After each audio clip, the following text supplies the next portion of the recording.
Abigail de los Reyes says she couldn't bear look at her husband's body.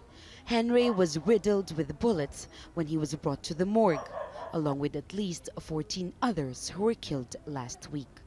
The Philippine military says there was an armed encounter between its forces and the communist rebel group called the New People's Army.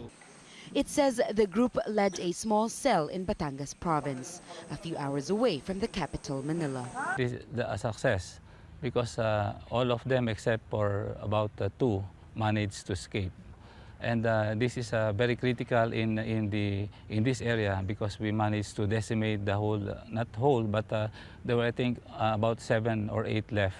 But his family denies Henry took up arms against the government. They say he was a farmer and a community volunteer who was born poor but had big hopes for his children. I almost fainted when I saw his body.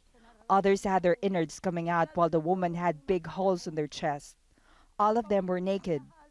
Suppose they were rebels. Did they deserve such punishment? The communist rebellion in the Philippines is one of the longest in the world. The New People's Army wants to set up a revolutionary government, which it says will address injustice in the country. But shortly after he was sworn into office, President Rodrigo Duterte declared a one-sided ceasefire in the hopes of finally bringing an end to the decades-long communist rebellion. But after months of failed negotiations, Duterte says his government has had enough of the rebels' repeated attacks against government forces. Well, as things stand now, there's not much to hope for, no? Because the lines have been drawn, the hostility has been expressed. But if I may just quickly add, it doesn't mean that everything is lost. Despite decades of negotiations, members of the communist movement say the government continues to be fixated on ceasefire mechanisms and combat operations instead of addressing the root causes of rebellion. And this is poverty, inequality, and the lack of social justice.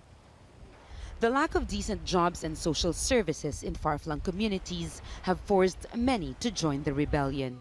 And even the government admits this to be true, that for as long as people feel oppressed, many will see that the only solution can be found at the end of a gun barrel.